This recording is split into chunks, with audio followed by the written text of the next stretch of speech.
स्वागत है आप सभी का एक बार फिर से आपके favourite YouTube channel biology world by Dheeraj Chaturvedi पर। और मैं हूं धीरज चतुर्वेदी। दोस्तों, हम लोगों ने शुरू किया था क्लास 11th के एक चैप्टर साइटोलॉजी से सेल बायोलॉजी को, जिसमें हम लोगों ने एक वीडियो ऑलरेडी डिस्कस किया है, जिसमें सेल की डिस्कवरी और cell theory of cell lineage और टाइप ऑफ सेल्स के बारे में देखा है। आज उसी सीरीज में साइटोलॉजी का ही दूसरा वीडियो मैं आप सभी के लिए लेकर आया हूं, जिसमें हम लोग आज parts of any eukaryotic cell, किसी भी यूकैरियोटिक सेल्स के पार्ट को देखेंगे। इसके पहले अगर आप इस चैनल पर नए हैं तो चैनल को सब्सक्राइब करिए, वीडियो को लास्ट तक देखिए, क्योंकि ये बहुत ही मैंडेटरी है, बहुत ही इंपॉर्टेंट है। इसमें आपको जो चीजें मिलने वाली हैं वो बेसिकली आपके हर एग्जाम में यूजफुल रहेंगी, कंपटीशन के लिहाजा से बहुत ही महत्वपूर्ण होने वाली है।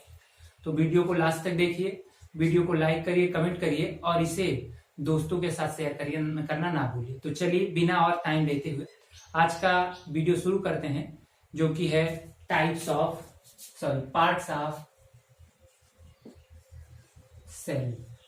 यानी कि आज हम लोग एक यूकैरियोटिक सेल के पार्ट्स के बारे में देखने वाले हैं कि कोई भी यूकैरियोटिक सेल जो होती है वो बेसिकली कितने पार्ट्स से, कितने भागों से मिलकर बनी हुई होती है।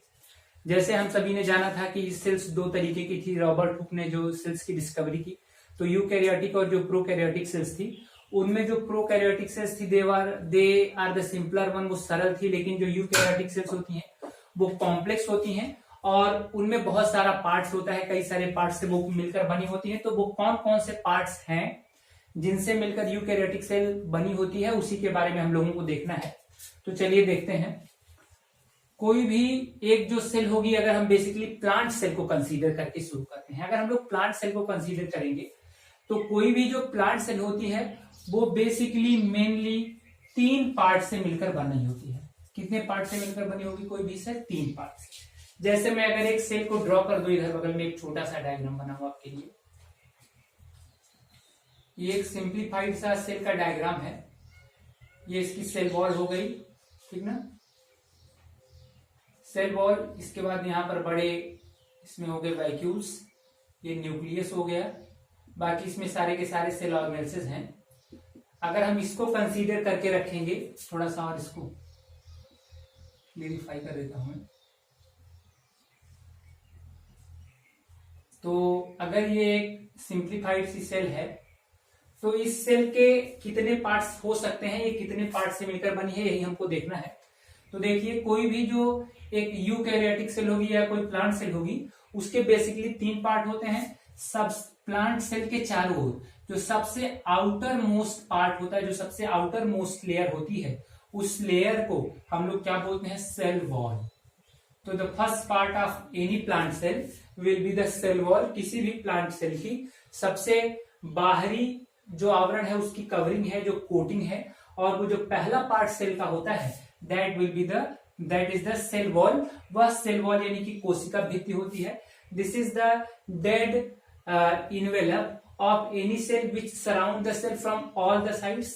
ये एक डेड या नॉन लिविंग इनवेलप है, कवरिंग है, जो सेल को चारों ओर से सराउंड किए हुआ है, घेरे हुआ है। अलग अलग तरीके के इंडिविजुअल्स में ये सेल वॉल वेरिएबल कंपोनेंट से भी बनी हो सकती है।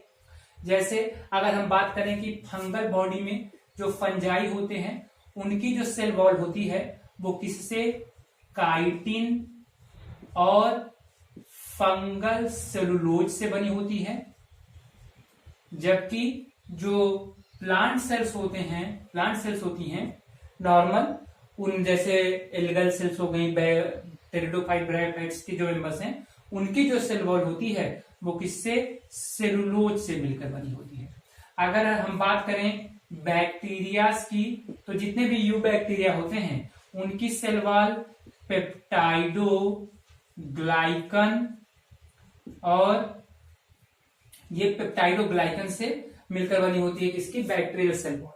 तो ये बेसिकली सेल वॉल क्या हो गई? This will be the outer most boundary, ये सबसे बाहर की बाउंड्री हो गई, which is basically non living. ये नॉन लिविंग होती है और सेल को चारों ओर से क्या करती है? सराउंड करके रखती है, घेर कर रखती है। तो ये पहला पार्ट हो गया सेल वॉल के बारे में। अब सेल वॉल के बाद, इसको मैं इरेज कर दे रहा हूं, इसकी कंपोजिशन के बारे में जो लिखा है। अब सेल वॉल के बाद जो ये सेल के अंदर का पूरा कंटेंट बचा हुआ है, इसमें कुछ आपको एम्प्टी स्पेसेज, खाली वैक्यूल्स, खाली स्थान दिखाई पड़ जा रहे हैं। और ये जो किसी भी सेल के अंदर जितने भी एम्प्टी स्पेसेज, जितने भी खाली स्थान पाए जाते हैं, that will be considered as the vacuoles.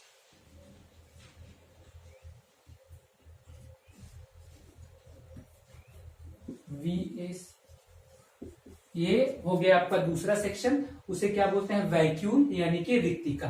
तो पहला पार्ट हो गया सेल वॉल, और सेल वॉल के बाद दूसरा पार्ट कौन सा हो गया हमारा, वैक्यूल। तो प्लांट की सेल जो है वो दो पार्ट से मिलकर बनी होती है। पहला पार्ट जो होता है वो सेल वॉल होता है, दूसरे पार्ट को हम लोग क्या बोलते हैं, वैक्यूल। वैक्यूल्स क्या है, these are the empty spaces, ये खाली स्थान है जो किसी भी सेल के अंदर क्या होते हैं, पाए जाते हैं, वहां पर उपस्थित होते हैं। अब इस सेल वॉल, ये आउटर बाउंड्री सेल वॉल और एम्प्टी स्पेसेज वैक्यूल्स के अलावा सेल के अंदर का जितना भी कंटेंट है, जितनी भी पार्ट्स आपको सेल के अंदर दिखाई पड़ रहे हैं, उन सारे पार्ट्स के लिए हम एक स्पेसिफिक टर्म यूज करते हैं, and that is considered as protoplasm. यानी कि किसी भी यूकैरियोटिक सेल का जो स्ट्रक्चर होता है वो बेसिकली कितने पार्ट से मिलकर बना होता है, 3। अगर हम लोग प्लांट सेल को कंसीडर करें तो outer most boundary will be the cell wall, cell wall हो गई। सेल वॉल के अलावा सेल के अंदर जितना भी एम्प्टी स्पेस, फ्री स्पेस, खाली स्थान पाया जाएगा, that will be the vacuole. और उस वैक्यूल के अलावा जितना भी, अब सेल वॉल और वैक्यूल के अलावा सेल के अंदर का जितना भी कंटेंट है, जितना भी भाग है, हम उसको क्या बोलेंगे, प्रोटोप्लाज्म यानी कि जीव द्रव्य। तो ये 3 पार्ट्स हो गए। सेल वॉल में भी प्राइमरी, सेकेंडरी, टर्शियरी, ऐसी कई तरीके की सेल वॉल्स होती हैं, हम उस सेक्शन में डिस्कस करेंगे। ये जो आपको वैक्यूल दिखाई पड़ रही है, इस वैक्यूल को चारों ओर से एक मेम्ब्रेन सराउंड करके रखती है। इस वैक्यूल को चारों ओर से, जो जितने भी एम्प्टी स्पेस सेल में पाए जाते हैं, वो चारों ओर से एक मेम्ब्रेन के द्वारा सराउंड होंगे, ये जैसे देख रहे हैं। और ये जो मेम्ब्रेन्स होती हैं उन्हें बोला जाता है टोनोप्लास्ट, टोनोप्लास्ट बोलते हैं। और उस टोनोप्लास्ट के अंदर एक कंटेंट भरा होता है, एक लिक्विड भरा होता है, और उस कंटेंट को हम लोग वैक्यूलर सैड या उसको बोलते हैं सेल सैड। तो ये वैक्यूल का कंपोजिशन हो गया। सेल वॉल का कंपोजिशन हम जान गए कि अलग अलग तरीके के इंडिविजुअल्स में या अलग अलग तरीके के कंपोनेंट से, पदार्थों से मिलकर बना हुआ है। और बाकी अब वैक्यूल और सेल वॉल के बाद जितना भी पार्ट इधर बच गया, that will be the protoplasm. अब ये सब का सब सेल के अंदर का भाग क्या हो गया, आपका प्रोटोप्लाज्म। अब ये जो प्रोटोप्लाज्म नाम की स्ट्रक्चर है, जो जीव द्रव्य नाम की संरचना है सेल के अंदर बची हुई है, इसको हम फिर से अगर डिवाइड करेंगे तो पूरा का पूरा ये जो प्रोटोप्लाज्म का जोन है, जो ये पूरा प्रोटोप्लाज्म है, ये बेसिकली 2 पार्ट से मिलकर बना होता है। कौन कौन से 2 पार्ट होते हैं? पहला जो पार्ट है प्रोटोप्लाज्म का, मैं इधर एकदम लिख दे रहा हूं ताकि हम बाकी पार्ट्स को लिख पाए। तो जो पहला प्रोटोप्लाज्म का पार्ट होता है उसको बोलते हैं न्यूक्लियस, ये यानी कि केंद्र। This is the centrally placed in case of animals and placed towards the periphery in plants.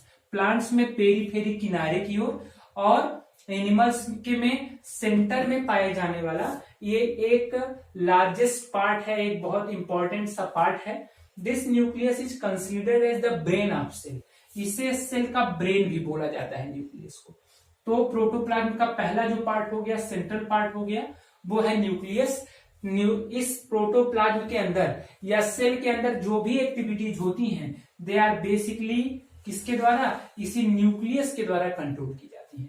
तो प्रोटोप्लाज्म का जो पहला पार्ट हो गया वो क्या हो गया, आपका न्यूक्लियस। और न्यूक्लियस के अलावा इस सेंट्रल पार्ट को निकाल दें तो अब जो भी कंटेंट इस सेल के अंदर बच गया, दैट विल बी, उसे हम लोग क्या बोलेंगे, उसे बोलेंगे साइटोप्लाज्म। यानी कि प्रोटोप्लाज्म के कितने सेक्शंस हो गए बेटा, 2 सेक्शन हो गए, 2 पार्ट्स हो गए। सेंट्रल पार्ट हो गया इसका न्यूक्लियस, और फिर न्यूक्लियस के अलावा जो रिमेनिंग सेक्शन बच गया सेल का, that will be the cytoplasm.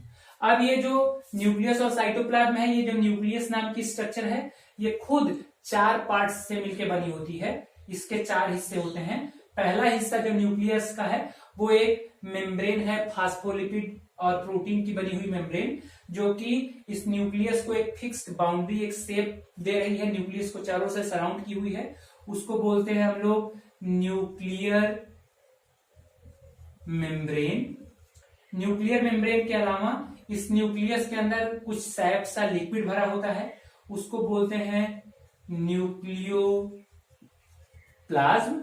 और न्यूक्लियोप्लाज्म के अलावा इसमें एक डेंस बॉडी पाई जाती है, उसको बोलते हैं न्यूक्लियोलस।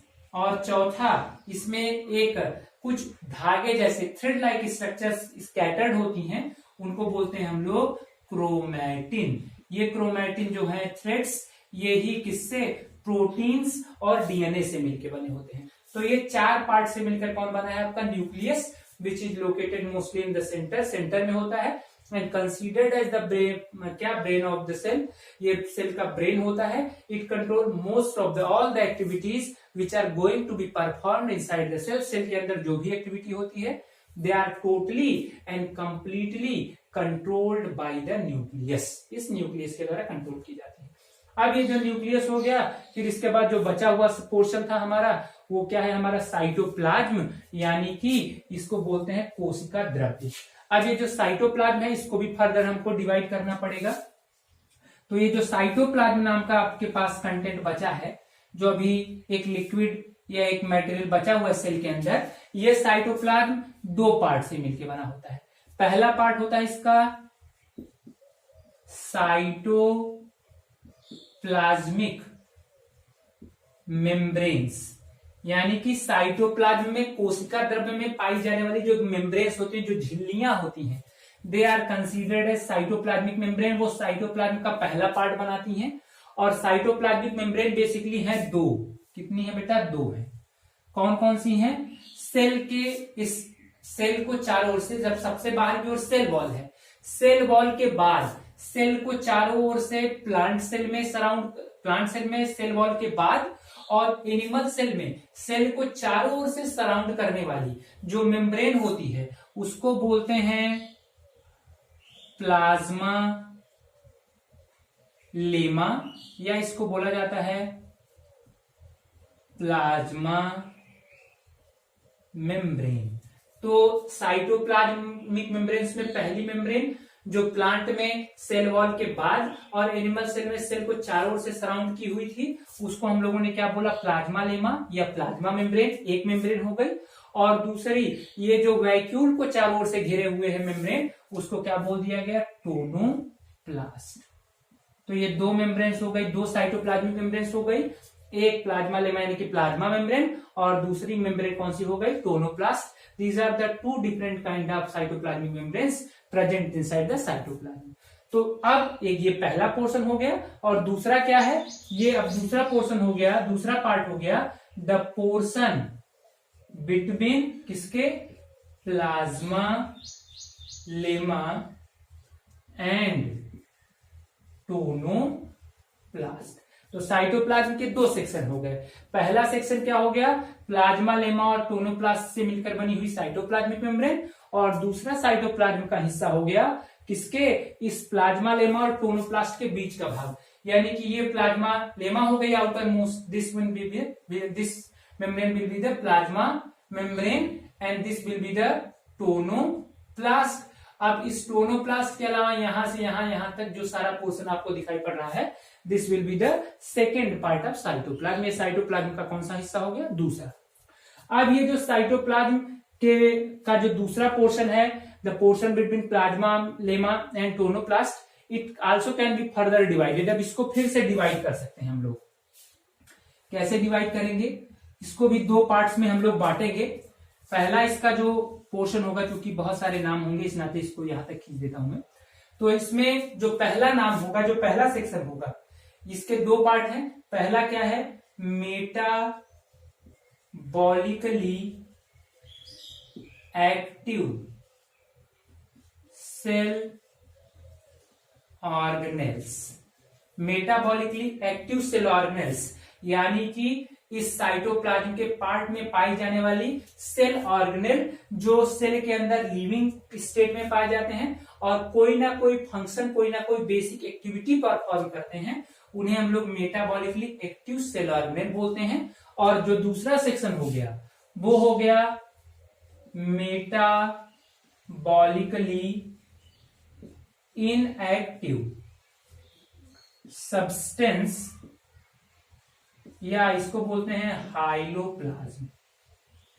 ये नॉन लिविंग कंपोनेंट, यानी कि सेल के अंदर जो सेल ऑर्गेनेल हो गए, और सेल ऑर्गेनेल को अगर कोई एक्टिविटी करनी है तो उनको कोई ना कोई कंपोनेंट चाहिए, कोई ना कोई सब्सटेंस, प्रोटीन, कार्बोहाइड्रेट, कुछ ऐसा चाहिए। तो ये सारा जो पोर्शन जो लिविंग है, जो कोई ना कोई एक्टिविटी फंक्शन कर रहे हैं, they are metabolically active cell organelle. और उनके अलावा अब जो कंटेंट उधर बचा हुआ है वो है मेटाबॉलिकली इनएक्टिव सब्सटेंस, या इसको बोलेंगे हाइलोप्लाज्म। तो ये दूसरा पार्ट हो गया। अब ये जो मेटाबॉलिकली एक्टिव सब्सटेंसेज हैं ये कई सारे हैं। कौन कौन से हैं देखिए। पहले इसको मैं सीक्वेंस में ऐसे लिखते चला जाता हूं। पहला इसमें हो गया आपका प्लास्टिड। प्लास्टिड ये प्लांट सेल्स में पाया जाता है और बेसिकली 3 तरीके का होता है बेटा। पहला जो है वो है ल्यूकोप्लास्ट, दूसरा है क्रोमोप्लास्ट, और तीसरा है क्लोरोप्लास्ट। ये पहला मेटाबॉलिकली एक्टिव सेल ऑर्गेनेल हो गया। प्लास्टिड के अलावा दूसरा हो गया माइटोकॉन्ड्रिया,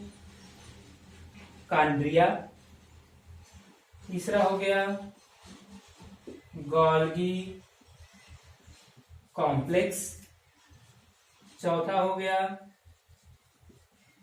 इंडोप्लाज्मिक रेटिकुलम,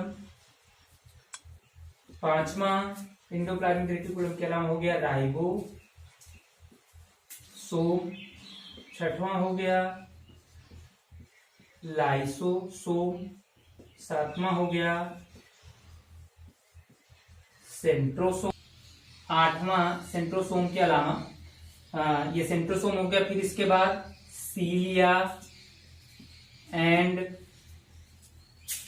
फ्लैजला हो गया। फिर इसके अलावा लोमासोम, फिर इसके अलावा हो गया आपका माइक्रो बॉडीज, और ये 2 होती हैं पर ऑक्सीसोम और glyoxysome. These are the 10 different kind of cell organelles which are present in the cell. Cell के अंदर ये सब की सब चीजें पाई जाती हैं। प्लास्टिड पाया जाता है, mitochondria, Golgi body, endoplasmic reticulum, ribosome, lysosome, centrosome, cilia, flagella, lomasomes, microbodies. ये सारे के सारे जो सेल ऑर्गेनेल्स आपको दिखाई पड़ रहे हैं, they have at least single specific function and which function is common in both plant cells as well as animal cells. तो ये फंक्शन प्लांट सेल में भी रहते हैं और एनिमल सेल में भी रहते हैं। सब में ये फंक्शन आपको देखने को मिलेगा जो फंक्शन ये करेगा। जैसे माइटोकॉन्ड्रिया का फंक्शन होता है क्या, इसका काम है सेलुलर रेस्पायरेशन का, तो प्लांट सेल में भी ये सेलुलर रेस्पायरेशन करता है, एनिमल सेल में भी करता है।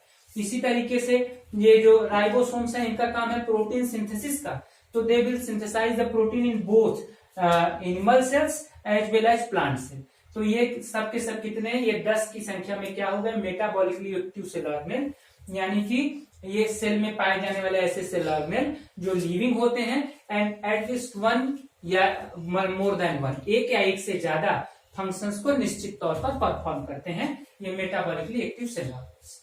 अब इसके अलावा जो दूसरा सेक्शन हमारा है वो क्या है, मेटाबॉलिकली इनएक्टिव सब्सटेंस। ये मेटाबॉलिकली इनएक्टिव सब्सटेंस यानी कि उपापचयी रूप से डेड है, निष्क्रिय पदार्थ हैं जिनका यूज इनके द्वारा किया जाता है। तो ये जो मेटाबॉलिकली इनएक्टिव सब्सटेंसेज हैं उनको भी हम कितनी 3 कैटेगरी में बांट सकते हैं। उन्हें कितनी कैटेगरी में बांटेंगे, 3। पहली जो कैटेगरी है उसको बोलते हैं स्टोर्ड फूड मटेरियल्स। ये स्टोर्ड फूड मटेरियल्स यानी कि जो सेल के द्वारा स्टोर किए जाने वाले कंपोनेंट्स हैं, फूड मटेरियल्स हैं। दूसरा स्टोर्ड फूड मटेरियल के अलावा दूसरा जो पार्ट है वो है आपका सिक्रीटरी सब्सटेंसेस, यानी कि इन चीजों को सेल के द्वारा अपने रिक्वायरमेंट के हिसाब से सिक्रेट की जाती हैं। और तीसरा है एक्सक्रीटरी प्रोडक्ट्स। ये 3 तरीके के मेटाबॉलिकली इनएक्टिव सब्सटेंसेस सेल में पाए जाते हैं। स्टोर्ड फूड मटेरियल यानी कि सेल के अंदर पाए जाने वाले वो कंपोनेंट्स, वो चीजें जिनको सेल अपने रिक्वायरमेंट के हिसाब से सेल के अंदर स्टोर करके रखती हैं, तो वो स्टोर्ड हो गई। सिक्रेटरी सब्सटेंसेज यानी कि वो कंपोनेंट्स, वो मेटाबॉलिकली इनएक्टिव सब्सटेंसेज जिन्हें सेल अपनी रिक्वायरमेंट के हिसाब से बनाती हैं, जरूरत के लिए बनाती हैं। और जब इन सेल ऑर्गेनेल्स के द्वारा कोई भी metabolic function, metabolic activity perform की जाती है, तो उस एक्टिविटी के दौरान कुछ ना कुछ हार्मफुल या वेस्ट प्रोडक्ट्स बनते रहते हैं and they are considered as the excretory products, उन्हें उत्सर्जी पदार्थ बोलते हैं। तो ये 3 कैटेगरी में बांटे गए। स्टोर्ड फूड जो मटेरियल है वो 3 तरीके का है, 3 है। पहला देखिए कार्बोहाइड्रेट, पहला कार्बोहाइड्रेट्स हो गया। फिर कार्बोहाइड्रेट्स के अलावा दूसरा हो गया नाइट्रोजिनस सब्सटेंस यानी कि नाइट्रोजन युक्त पदार्थ जिसमें प्रोटीन्स वगैरह आ जाएंगे। और फिर तीसरा होगा क्या, ऑयल एंड फैट्स यानी कि तेल और ये वसा। तो ये तीनों क्या है, स्टोर्ड फूड है। ये सेल के अंदर स्टोर की जाते हैं किसी न किसी फॉर्म में और सेल अपनी रिक्वायरमेंट के हिसाब से इसको यूज करती है। एक्सक्रीटरी प्रोडक्ट क्या है, वो सब्सटेंस है जिनको सेल ने बनाया है अपनी रिक्वायरमेंट के लिए। वो कौन कौन से हैं, जैसे देखिए हो गया नेक्टर। नेक्टर्स को सेल बनाती है पॉलिनेशन के लिए, पॉलिन ग्रेन्स को अट्रैक्ट करने के लिए। नेक्टर के अलावा क्या हो गया, कलरिंग सब्सटेंस, रंग देने वाले पदार्थ जिनका यूज भी प्लांट के द्वारा फोटोसिंथेटिक वगैरह एक्टिविटीज के लिए किया जाता है। और फिर जो तीसरा है नेक्टर और कलरिंग के पिगमेंट के अलावा हो गया आपका एंजाइम्स। ये एंजाइम्स क्या करते हैं, ये कैटलिस्ट की तरह काम करते हैं, सेल के अंदर किसी न किसी एक्टिविटी को स्टिमुलेट करते हैं, उसकी स्पीड को बढ़ा देते हैं। ये 3 हो गए। अब एक्सक्रीटरी प्रोडक्ट यानी कि सेल के अंदर बनने वाला सारा का सारा वेस्ट प्रोडक्ट। अब ये तो बहुत सारे तरीके अलग अलग कैटेगरीज के हैं, लेकिन मैं कुछ के बारे में बता देता हूं आपको। जैसे एक हो गया आपका एल्केलॉइड, दूसरा हो गया ग्लूकोसाइड्स, तीसरा हो गया टैनिन, चौथा हो गया रेजिन, पांचवा हो गया गम, लैटेक्स, इसके अलावा essential oil, organic crystal, organic acids, और इसके अलावा क्या, मिनरल क्रिस्टल्स। ये सब के सब क्या हैं, these are the excretory products. ये सेल के अंदर बनने वाले उत्सर्जी पदार्थ हैं। Alkaloid, glucoside, tannin, resin, gum, latex, essential oil, organic acid और मिनरल क्रिस्टल्स। तो this is the all about these are the parts of cell. ये पूरे सेल्स के पार्ट हैं। फिर से एक बार ओवरव्यू में देख लीजिए। सेल के 3 पार्ट होते हैं अगर प्लांट सेल को कंसीडर करें, सेल वॉल, वैक्यूल और प्रोटोप्लाज्म। सेल वॉल और वैक्यूल के अलावा जो प्रोटोप्लाज्म है, इसके 2 सेक्शंस हैं, nucleus central part, nuclear membrane, nucleoplasm, nucleolus और क्रोमेटिन थ्रेड से मिलकर बना। जो साइटोप्लाज्म है, इसके 2 पोर्शंस हैं, साइटोप्लाज्मिक मेम्ब्रेन और the portion between the cytoplasmic membranes. ये 2 तरीके का मेटाबॉलिकली एक्टिव सेल ऑर्गेनेल जो कोई ना कोई फंक्शन बेसिकली परफॉर्म करते हैं, और बाकी सेल में पाए जाने वाले नॉन लिविंग कंपोनेंट्स जो कि जिनका यूज किया जाता है किसके, मेटाबॉलिकली एक्टिव सेल ऑर्गेनेल्स के द्वारा। ये दूसरा पार्ट हो गया। अब ये मेटाबॉलिकली एक्टिव सेल ऑर्गेनेल्स हैं, ये कुछ 10, और इसके अलावा मेटाबॉलिकली इनएक्टिव सब्सटेंसेस की 3 कैटेगरी बना दी हम लोगों ने, stored food material, excretory substances और secretory substances. This is all about the part of cell. अगला जब हम लोग वीडियो शुरू करेंगे, इस सीरीज का तीसरा वीडियो लेकर हम आएंगे आप लोगों के पास, तो हम पहला इस प्रोटोप्लाज्म के बारे में पढ़ना शुरू करेंगे। फिर इसके बाद डिटेल में 1 बाय 1 करके इन सारे सेक्शंस को पढ़ेंगे। Thank you very much last तक वीडियो देखने के लिए। वीडियो को लास्ट तक देखा आप लोगों ने तो इसे शेयर करिए ज्यादा से ज्यादा दोस्तों तक, और मेरे चैनल को सब्सक्राइब जरूर करिए। Thank you very much.